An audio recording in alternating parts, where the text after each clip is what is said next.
Hi, students from around the world, and welcome to today's live IELTS class. My name is Adrian, and I'm streaming to you from Budapest, capital city of Hungary in Central Europe here, where we are well into fall weather and soon welcoming Halloween. All right, today, October the 18th, and we are going to be looking at some IELTS reading strategies from our exam book 1. Test number 3, passage 1, for those of you that have our exam books. For those of you that don't have our exam books or our materials, you can get them, of course, in with our full course for academic IELTS, aehelp.com. I've also put that URL up here for you so you can check it out later. Or at gieltshelp.com. I've put that here for you as well. That's for general IELTS. So, of course, those are two different versions of the IELTS exam. Hi, Jeffrey. I'm doing great. Notice how you've got a new little loyalty logo there. It's the head of our hero rather than the full body. I sent a message about that. Hi, Sophia. Hi, Sagar Vaid. Hi, Nelnima. Hi, Rams. Hi, Nav. Hi, John. Good to see many students joining in today's class. All right, if you go to your iTunes or Google Play Store, you can find our Academic IELTS Help app. Just look for Academic IELTS Help. Look for our logo. The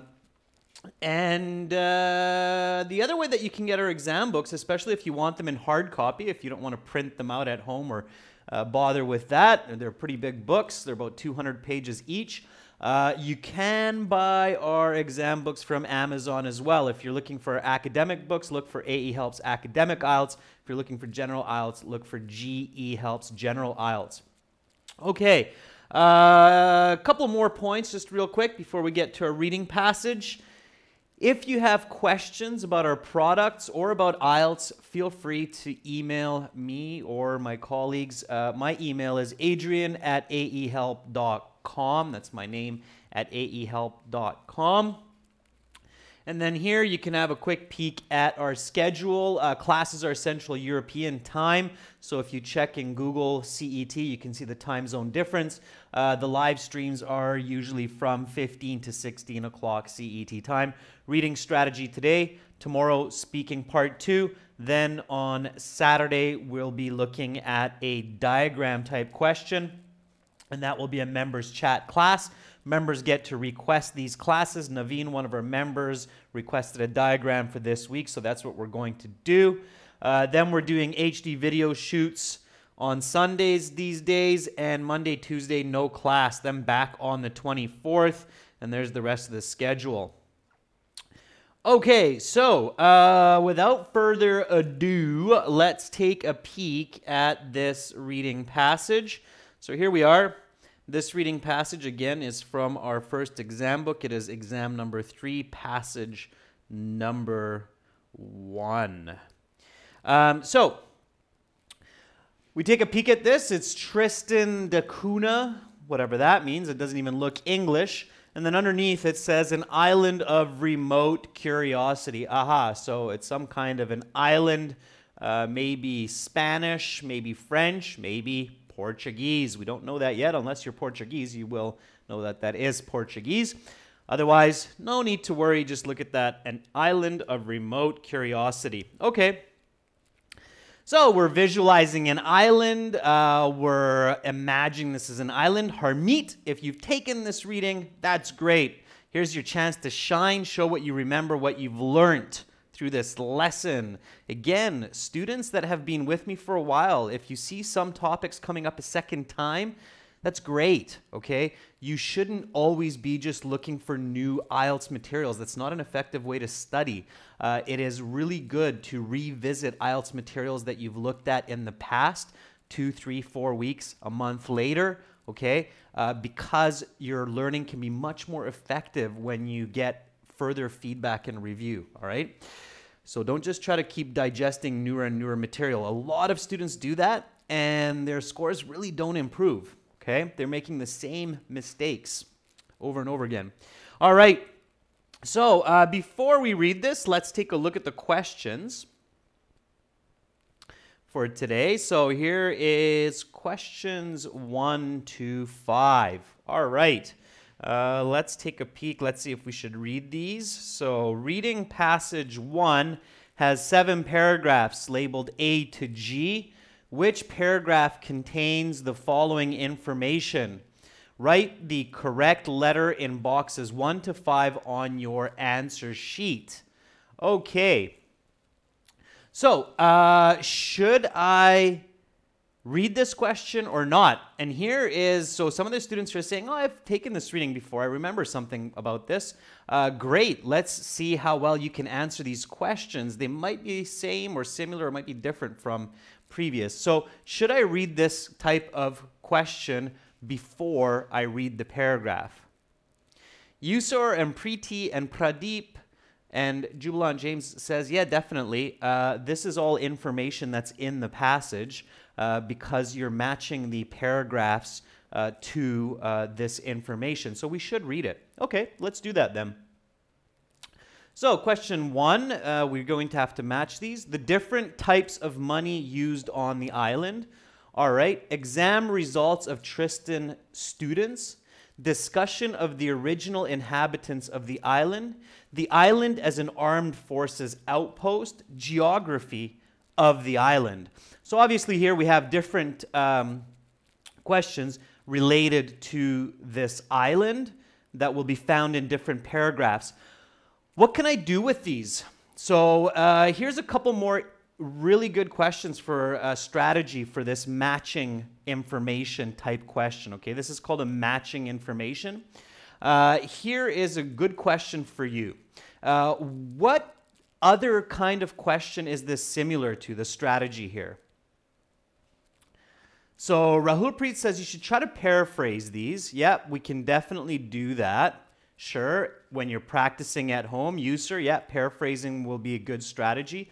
What else should we do other than paraphrasing? There's the answer to my question. So Jeffrey says, this is kind of similar to multiple choice. What do you mean, Jeffrey? How is it similar to multiple choice? It's not similar to matching headings, Yusur. Careful. Matching headings only answers the what is the paragraph about. This could be why and how as well. Okay? So here, it's much closer to multiple choice questions. Why? Why is it similar, the strategy, to multiple choice? It's not similar to true or false. It's similar to multiple choice. Why? Jamin Bhat says, screaming identify the same paraphrasing word sentence. Yeah, no, Jeffrey has the right answer there. It's because you can answer the question on your own, okay? So, absolutely. Okay, let's go and talk about strategy then a little bit. We'll get to these points here in a minute. So matching endings strategy. Or matching, sorry, it's not matching ending, it's matching information. Okay, similar to multiple choice in that you can answer these questions from your own knowledge after you read the passage. You'll see what I mean in a moment.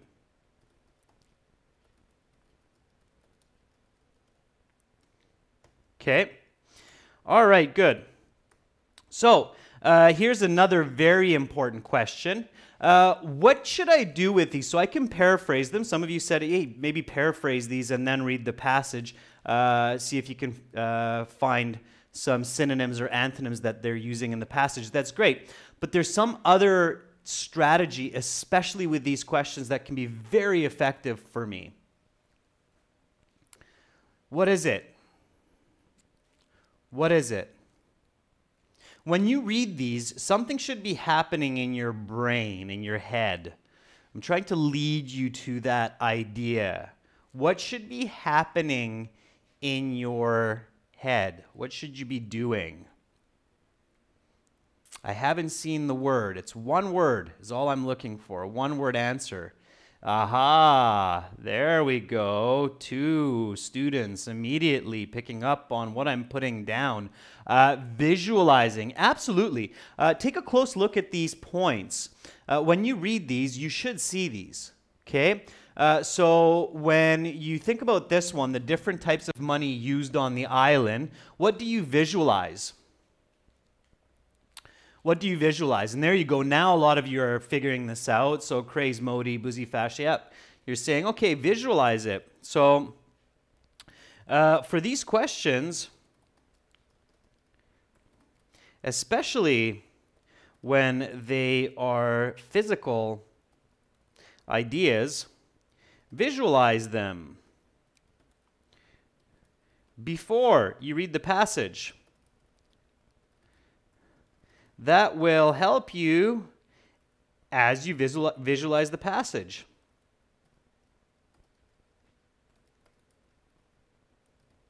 Okay, so basically, after you read the passage, you can ask yourself, where did I see that?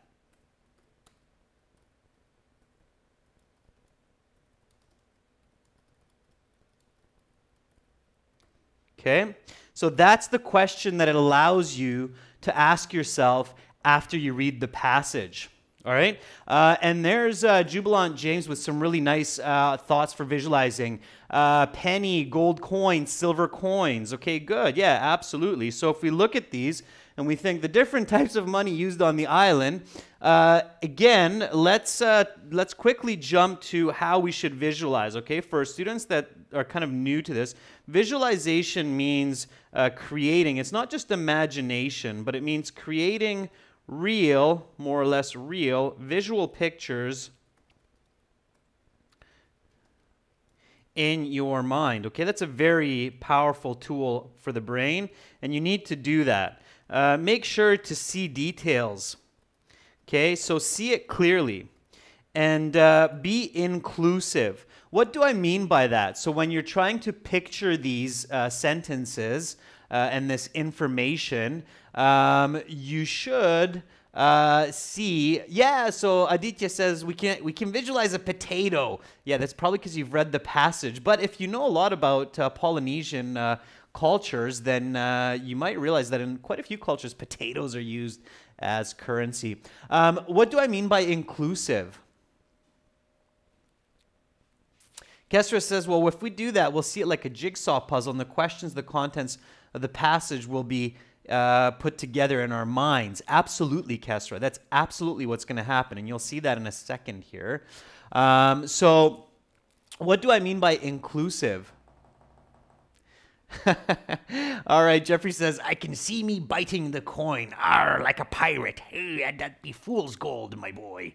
Yeah, absolutely. You include yourself. So when you visualize, don't see the information as this distant, far away object or event, but bring it home, bring it to yourself, bring yourself into the information.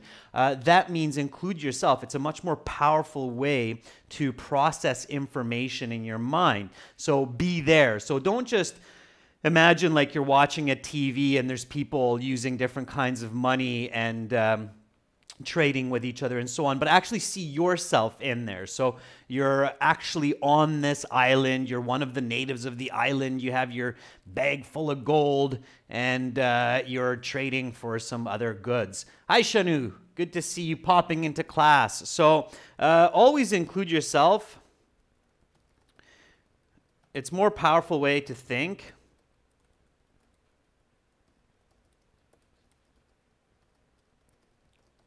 Okay, it's a more powerful way to process information. Absolutely. So this first one here, different types of money used on the island. A student said, see myself biting a coin.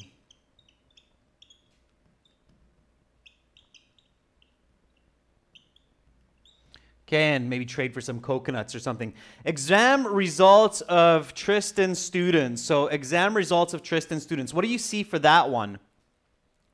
Villain Official says, why are we visualizing this? To remember the question? Yes, but of course, because we know that all of this information, Villain, is coming from the passage. When you visualize this, when you're reading the passage, of course, you should also be visualizing. Your brain will, like Kestra said, as a jigsaw puzzle, match up these pieces of information and put together the structure of the reading as well. Okay? So, Jubilant James says, I see myself passing the exam with flying colors. Jeffrey says, I feel anxiousness, a student standing in front of a board. I see myself looking at a piece of exam paper like this, and there's a big A++ on it, and I'm running around screaming, woo, I did an amazing job, okay? So that's what I see. But whatever works for you, just make sure you include yourself. Discussion of the original inhabitants of the island. What do you see? Shoham, you have to practice this at home for it to be fast, okay? The time is not too short. 20 minutes is a lot of time. High-level Band 8, 9 students will be able to do these kinds of questions and passages in 10, 15 minutes, no problem. So they are designed in a way, these passages, that even a Band 6, 6.5 student should be able to complete reading and answering all questions completely, okay?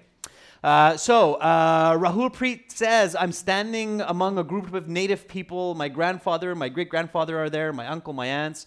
Vegan Jeffrey says, and old folks are telling stories to me around a campfire, quite possibly. Okay, Rahul Preet, native people are gathering around you and discussing issues, and you're telling them, oh, hold on, just calm down there. Okay, yeah, absolutely. So I'm with a group of elderly people in discussion.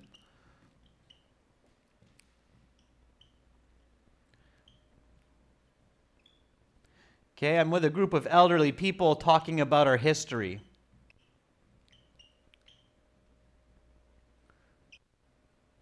Sure, so different ways to visualize it. Again, practice this at home so you have quick, powerful visualization skills. The island as an armed forces outpost. All right, let's move through these last couple a little bit faster. So here, I visualize myself as a soldier. I'm on the island. There's obviously some ships, some battleships, some warships, because it is an island. Maybe I'm shooting my guns. There's planes flying, bombs dropping, all kinds of crazy events happening. Okay, geography of the island. Maybe I'm looking at a map. There's a mountain on the map. There's a lake on the map. And I'm searching for some treasure that's hidden on the island, and it's marked by a big X. So I'm looking at the topography and the geography. Okay, so I create these visual images. I include myself. Good. Now, again, practice. You'll do it fast, okay? And effective. If you don't practice, it won't work. Unfortunately, we have a lot of technology blocking our ability to visualize these days. 30, 40 years ago, when people read more books and watched less TV and looked at their mobile phones less because they didn't exist back then, they had very powerful visualization skills. But these days, that's being diminished as a result of screens, digital screens. So we have to practice this, okay? It's a very powerful tool. All right, so let's look at questions 6 to 11. Match the following places with facts about them from the passage. Write the correct letter A to D in boxes 6 to 11 on your answer sheet. You may use any letter more than once. Saint Helena, Tristan de Cunha, United Kingdom, Portugal. Should I read these 6 pieces of information here? Good luck on your exam, Saini Saab, on October 20th. How about these questions, ladies and gents? Should I be reading them? Jeffrey says, yeah, that's a read. That's all information that's in the passage. Sure, let's do that now. So, took political control of the island in the 19th century. Uses its own currency. Home to Edinburgh of the Seven Seas. Origin of the name Tristan de Cunha. Islanders had to be evacuated here after a natural disaster. Discovered the island. All right. So, let's talk a little bit about this one. So here, yeah, we read it before the passage. It's all included information in the passage, so it's good to scan or skim over these questions before reading the passage. Another way to approach questions, okay, so another thinking strategy that's very powerful when you're looking at some types of questions in the IELTS is just understanding structure of essays, okay? And this is why it's so important that you're practicing correct essay structure when you're writing task 1 and task 2. Now, I know we're doing a reading here, but let's see how many students out there actually know what task 1 and task 2 essays are. So there are 4 kinds of essays in the world. All writing can be grouped mostly into one of these 4. What type of essay is task 1? What type of essay is task 2? Can anybody tell me that? What type of essay is task 1? What type of essay is task 2? Harmeet, are you asking me how much time it would take me to complete this reading if I were sitting the IELTS? I complete these in under 10 minutes, but I deal with them every day. So task 2 is persuasive, says Mohammed. That's absolutely right. And Vegan Jedi Jeffrey says task 1 is expository. And that is correct. Okay, how about this? What type of essay is this one? So just by looking at the questions here, let's see how many students are clever and can tell me what type of essay do you think this passage is? Rahul Preet, there's no really such thing as a historical essay. I mean, it would be a part of one. Jubilant James, you're a little bit off. It's not really descriptive. Yeah, Jeffrey, I would say it's an expository. Jignesh Saw, yeah, absolutely. I would say it's an expository essay. So this passage explains about the island of Tristan de Cunha, right? So it's an expository essay. All right, so understanding essay and essay structure is very important, okay? So many academic IELTS reading passages, general ones can be a little bit different, are expository. So many academic IELTS reading passages are expository. Okay, so the IELTS people, they have to follow the same rules of writing as you do in task 2 and task 1, okay? It's not different, okay? It's not different. So they have to write an introduction, and then they write body paragraphs, and then they write a conclusion at the end, all right? So when we look at the passage here, then paragraph A here, this one here, is going to be an introduction, okay? And then after the introduction, sometimes introductions can be the first 2 paragraphs. Pay careful attention to that. You should notice that, okay? In longer essays, sometimes the introduction is a double paragraph, okay? I'm not going to go into details, but it can be, okay?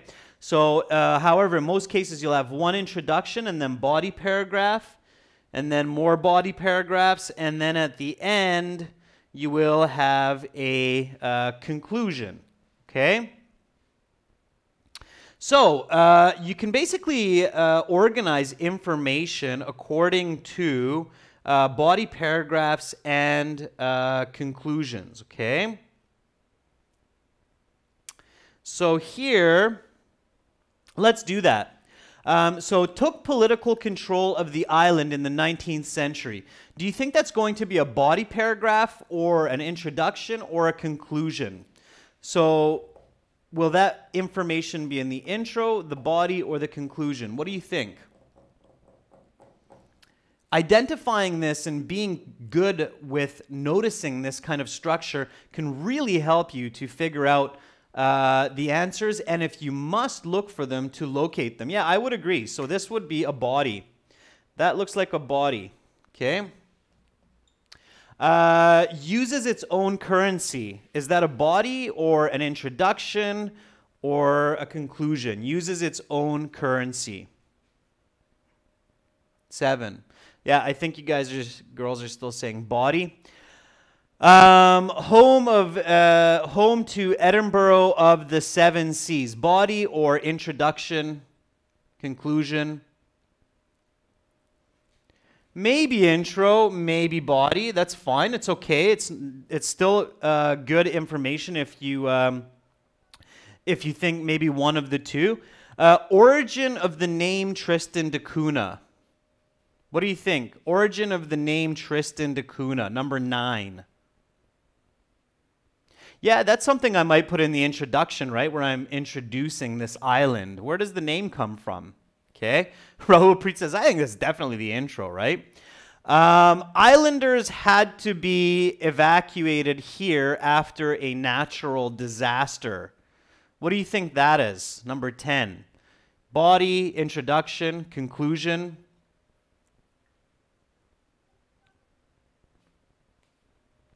Very smart question, Kesra. I like how you think. I wonder if a lot of you caught the maybe conclusion, maybe body here. I wonder how many of you caught what Kesra just asked, because that is my next point, Kesra. Absolutely. So this could be a conclusion. It could be a body as well. Discovered the island. Last one, discovered the island. Body or intro or conclusion. And if you're looking at the comments, students, you can probably see that the majority of the students have kind of the same idea. Discovered the island, most likely an introduction. It would be weird to put that as a conclusion. Somebody said conclusion. I don't think so. I think I would include that with the origin of the name. So the name of the island and who discovered it, I might put that in the introduction. Okay, and Kesra asked a very clever question. Now, a lot of you were giving the answers, so it flew through the comment stream there. But she said, well, sorry, Kesra, I'm not sure, boy or girl. So the question was, can we go one step further and ask, is it the topic sentence, is it an explanation, or is it more of an example? So that is definitely your next step. So when you look at the question, took political control of the island in the 19th century, you can ask yourself, in the body paragraph, so in the paragraph, is this going to be the topic? Is it going to be the explanation? Or is it going to be an example? Okay, another way to think about it is the what, the why, and the how. Okay, so you can think about it that way as well. And that gives you even further prediction and further insight into where you should be thinking about for this information. Okay, so Shanu Devgan says, took political control of the island in the 19th century. Could be a explanation. Jubilant James says, I think it's going to be some background information. Yeah, so definitely this would be, I think, a topic or an explanation at best. I don't think it's going to be an example. Okay, so for number 6 now, I've identified that this is likely the body, and it's likely a topic, and it's likely an explanation. So that now allows me to really reduce and identify where I should be thinking to see this information or remember seeing this information. Okay, so we can go through that step by step. Uses its own currency. What would that be? So we said this is probably going to be a body paragraph talking about using its own currency. It could be an explanation or it could be an example. Okay, that would be my guess there. Example or explanation, one of the two. Okay, even if you're not sure, you've still really narrowed down the range of where you're looking. Just a second, I'll get the screen back. It's that 30-minute snooze that I still can't seem to shut off anywhere. All right. So what you want to do is go through step by step with each question this way. And when you do this and you're practicing this strategy at home, okay, before you actually sit the IELTS exam. So obviously this is something you have to practice at home. You can't just imagine that you can figure this out and master this while you're sitting in the IELTS exam. You want to practice this at home, and you want to see how accurate you are. Your goal when you're doing this is to increase your accuracy. So in the first passage, maybe your accuracy is 50%. And 50% of them you're wrong. You realize that wasn't an introduction, that was body paragraph. And you realize that wasn't an explanation, that was a topic sentence. You have to ask yourself why. Why did I make that mistake? Hopefully you will see the answer, and then you will develop and you will improve your accuracy. Okay? So let's read the passage now, and then we'll come back and answer these questions. So again, visualize while you read the passage. Think about structure, okay? So think about introduction, body, conclusion. Think about topic sentence. Think about hooks, backgrounds, thesis, okay? Let's do that together.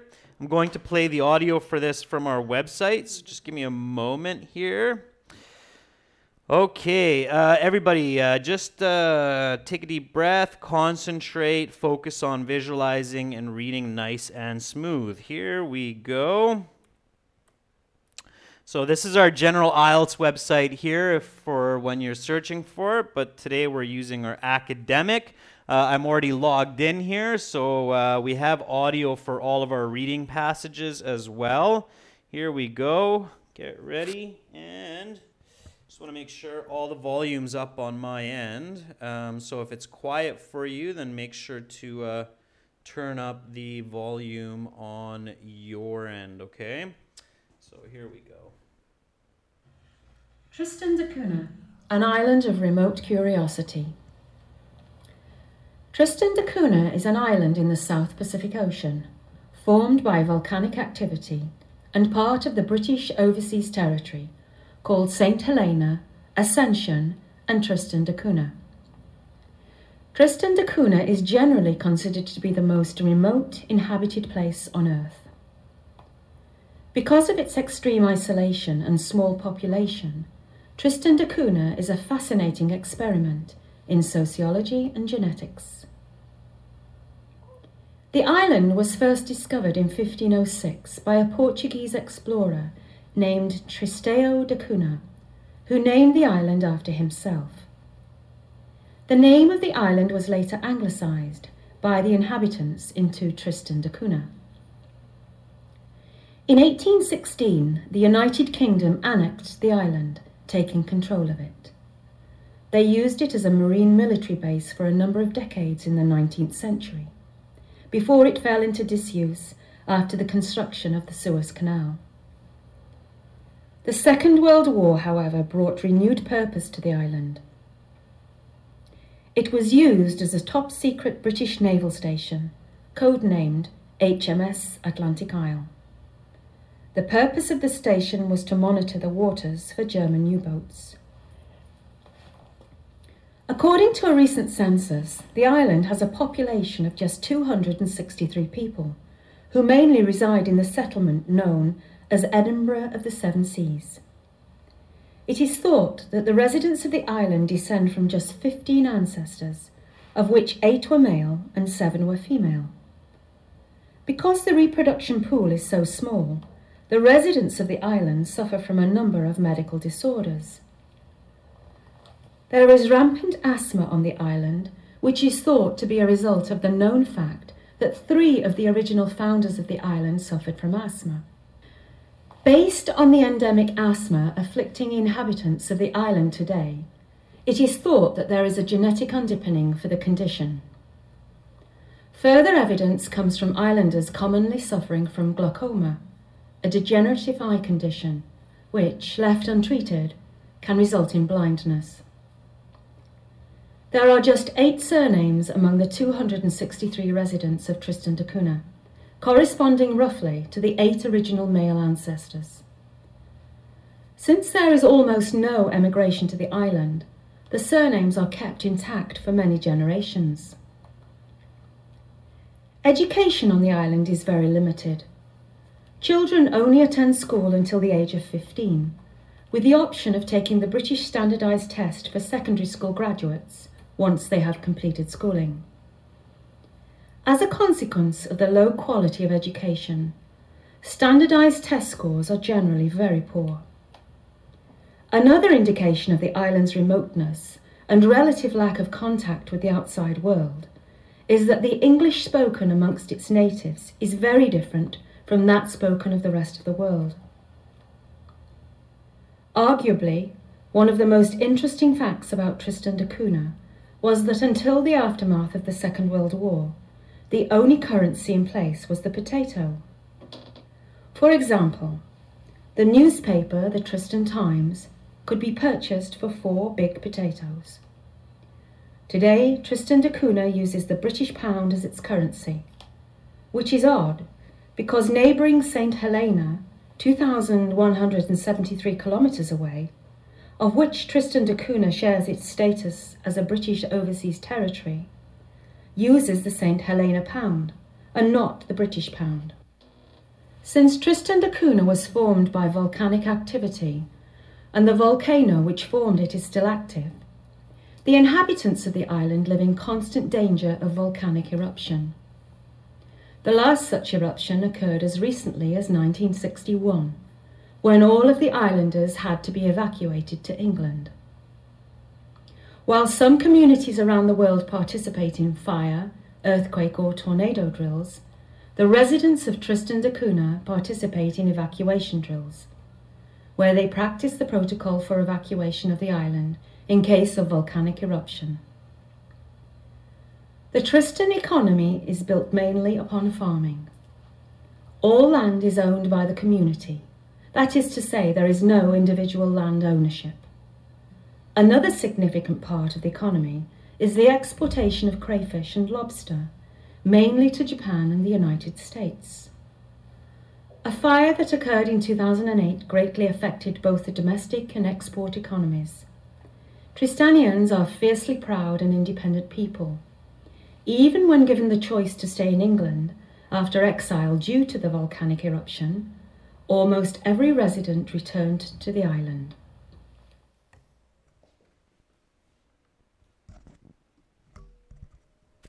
Okay, so that was the reading. That is a passage 1. It's going to be a little bit easier than the next 2 passages. I hope everybody was visualizing while listening and reading that.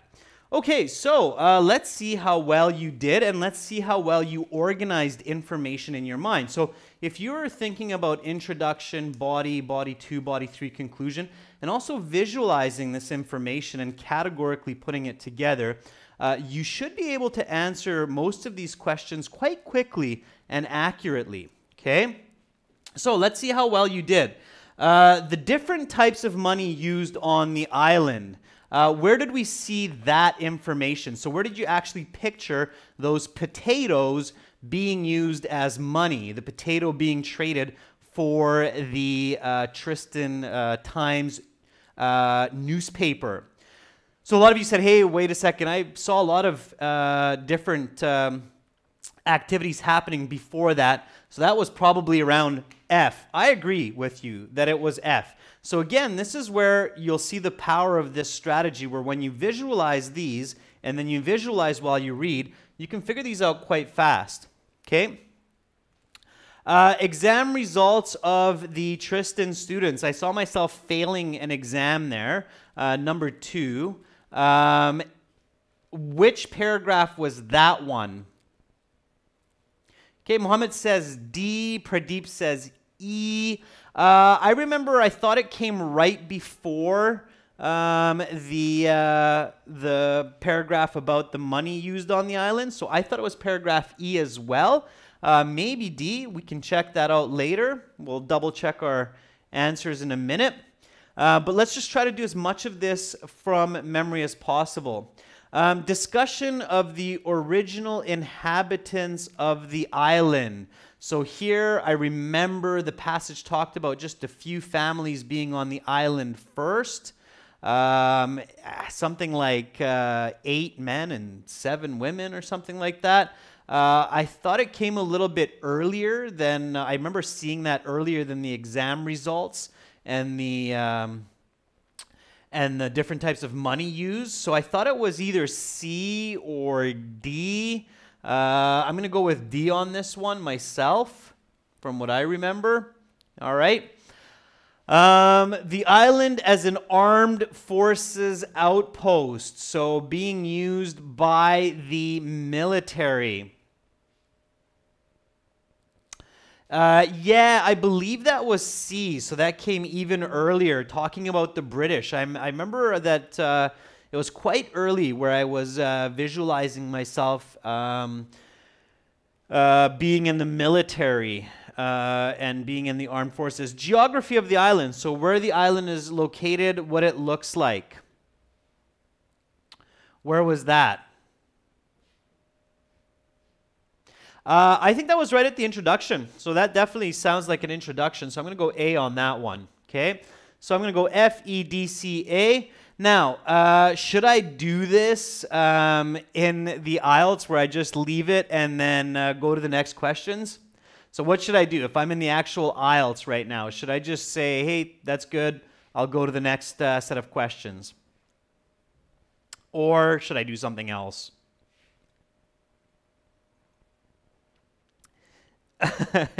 So, yeah, well, it depends how your time is, right? So the tricky answer there is, if you have time, come back to it and double check. Yeah, if you have time, come back, double check, because maybe this F is an E. If you know that it's F, right, you might want to check F and E. Okay, here you might want to check D and E, okay? So you're kind of checking the ones that are close to it. But again, it's a question of time. If you have time, then check. If you don't have time, if you're running out of time, then stay confident and don't bother with it. Okay, so let's go to the next set of questions here. Dun, dun, dun. Okay. So again, let's see how well we can do without actually having to look at the passage. Remember, students, that the candidates who get band 8 or 9, they don't check for every answer in the passage, okay? High-level students will be able to answer about 60-70% of these questions without checking the passage with 100% accuracy, okay? So, took political control of the island in the 19th century. Again, visualizing here, was it Saint Helena, Tristan de Cunha, United Kingdom, or Portugal? Who took control of the island in the 19th century? 19th century means the 1800s, okay? So who took control of it? Yeah, a lot of you are saying that's C, that was United Kingdom. Absolutely, I agree. Uses its own currency. Which island, for number 7, was mentioned to use its own currency? I think a lot of you will be able to figure this one out as well. Yes, Saint Helena. So again, very powerful here with visualization. There was a whole section there stating that Tristan de Cunha uses the British pound, and interestingly, Saint Helena, which is Tristan de Cunha's neighbor, uses the Saint Helena pound, uses its own currency. So 100% on that one. Sahil, yeah. Okay, home to Edinburgh of the Seven Seas. Which one is it? Saint Helena, Tristan de Cunha, United Kingdom, or Portugal? Which one is home to Edinburgh of the Seven Seas? Yeah, that was quite clearly stated that that is Tristan de Cunha, home to Edinburgh of the Seven Seas. Origin of the name Tristan de Cunha. So where does the name Tristan de Cunha come from? Don't overcomplicate it. Tristan de Cunha. It is obviously not a tribal name like something in Saint Helena or Tristan de Cunha would be. It is obviously not a British name. It has to be a Portuguese name. It is the name of a Portuguese captain that discovered the island. So, Sandeep, be careful. You wrote a B, not a D, okay? It is a D, okay? It comes from Portugal, okay? It's a Portuguese name. Don't mess up on easy questions, okay? Islanders had to be evacuated here after a natural disaster. I think, again, that should be easy. The passage talked quite a bit about that. If you visualized it, you should do okay. Islanders had to be evacuated. Where did they run off to? Where did they go? They had to be evacuated here. It means they went here, not left from here. Okay? They went to the UK. They went to England, the United Kingdom. So this is C. Okay? They evacuated to a place. Okay? Careful. It's not where they evacuated from. It's where they evacuated to. So it has to be C. Okay? Pay attention. In this kind of a question, the preposition is very important. If they said islanders had to be evacuated from here after a natural disaster, then it would be B. But it's islanders had to be evacuated here after is C, United Kingdom. Okay? Definitely not Portugal, Ali. Okay, and discovered the island, the last one, number 11. Who discovered the island? Or where the person, which nationality discovered the island? That was D. Right. Okay, so C, A, B, D, C, D. Very confident with these ones. Visualization really helps with this type of question. 100% confidence here. In the real exam, this question or these questions would really allow me to go back and double check these questions here. Okay? So it is a good idea to finish those next questions and then realize that, hey, okay, I can double check these ones because that was quite a bit easier. And now I know where I'm looking for these ones, so I'm good to go. Now, I don't remember what I wrote down, so I'm not going to do that now. I will give you the answer key at the end here in a moment. We do have a couple more questions that we did not look at. Here they are, 12 and 13. Let's do these now anyway. So complete each sentence with the correct ending. So this is matching endings. This is absolutely like multiple choice. Okay? What that means is you want to answer these on your own before you choose the answer. So here we go. Let's do that. Write the correct letter A to E in boxes 12 to 13 on your answer sheet. Because the number of people that move permanently to the island is so small, what happens?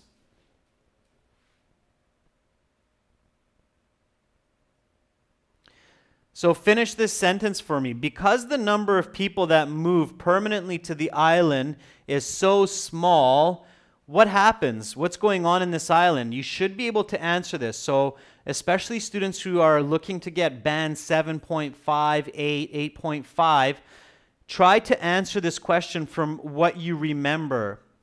Okay? Yusur Jafar, good. So you're saying they suffer from diseases. The education is not very good. Okay, those are some good answers. They suffer from genetic disorders. Why do they suffer from genetic disorders? Ayman says the surnames have not changed. Yeah, that's a really good answer, Ayman, right. So their names haven't changed. Their surnames are intact. They have a few names. Small genetic pool. Okay, so let's take those. Names stay the same. Okay, small gene pool. It's kind of the same answer. Okay, all right, good. How about the next one? So, due to its remoteness, the dialect of Tristanians is. That one's maybe a little bit easier, this last one. So, due to its remoteness, the dialect of Tristanians is. What does the word dialect mean? Of course, it's good to know that. Shanu says a very different. Jeffrey says very different from the outside world. Dialect means language. Yeah, the language that they use. Okay, so due to its remoteness, so due to its isolation.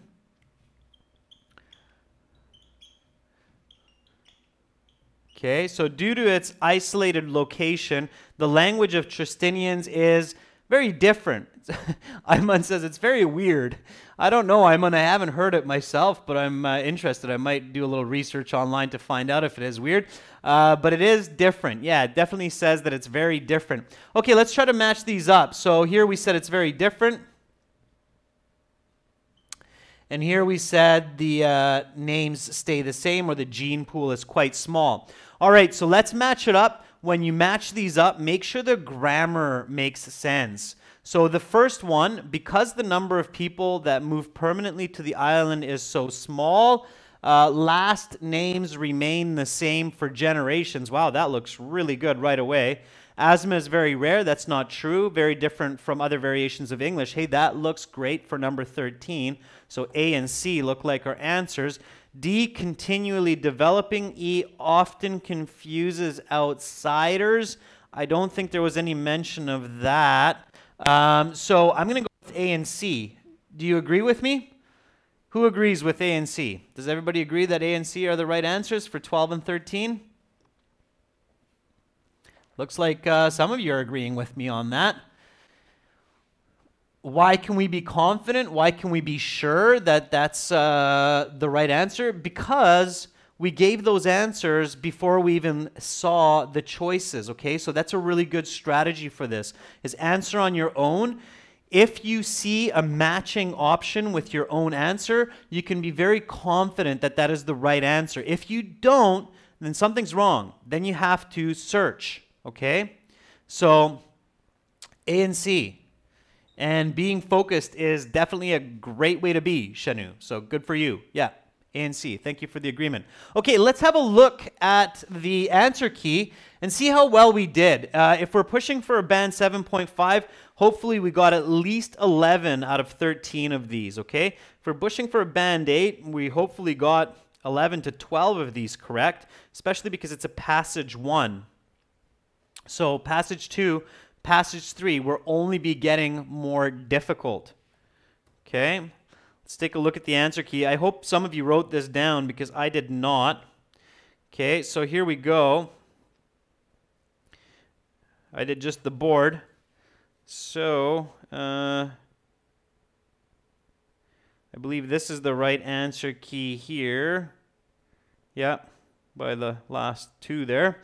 I can be certain. So the correct answers are 1 is F, 2 is E, C, B, A. So those were the paragraph questions. I think we did pretty good if I remember correctly there. I think that might have been 5 out of 5 there for most of them. And then 6 was C, A, B, D, C. So I think we did quite well with those ones also. Maybe just one wrong in those paragraph matching ones. And then for 12 and 13, indeed, it was A and C. Okay? So I don't remember my answers. Maybe some of you can correct me, but I think that's a 12 out of 13. 13 out of 13. If you're following with the lesson, you're marking it down. You can maybe tell me if Jignesh says it's 12 out of 13. 12 out of 13. Fantastic. What was really amazing about that? What was really amazing about doing a 12 out of 13 on that? So why is that? So Kessler says that's pretty good.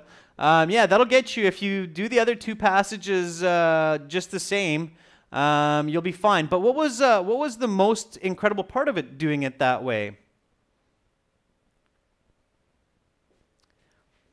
Yeah, that's right, Jeffrey. Absolutely. That's what I was looking for. Notice, give yourself a pat on the back. We did not flip the pages.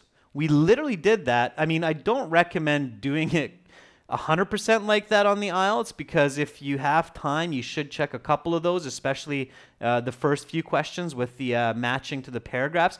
But here, the amazing part of doing what we did is that we didn't look at the passage, not even once, okay? We answered all 13 questions just reading the passage, applying these strategies without any flipping pages and confusion, okay? That's true information processing and information mastery, okay? That's your goal in education, to be doing it like that. All right. Girls and guys, thank you so very, very much for being with me in today's lesson, focusing and learning these points and strategies. Again, it seems easy, but easy is often difficult. I mean, you need to practice, okay? Practice does make perfect. Visualization is something that we're robbed of these days by TVs and cameras and cell phones, so you have to practice it. tomorrow we will be doing speaking. And I hope to see all of you in class. If you haven't joined our courses, aehelp.com for academic IELTS, gieltshelp.com for general IELTS. Spend a little money. Save a lot of money, time, energy, and effort. Don't sit the IELTS exam 2-3 times. Get it done the first time. Get it done right. Learn it the right way. Much love to all of you. Shuk Singh says, sweet dreams. I'm tired. I'm going to bed. It's late in my country. And sweet dreams to all of you who are getting ready to snuggle up and hit that pillow. Bye for now. See you tomorrow. Much love to all of you.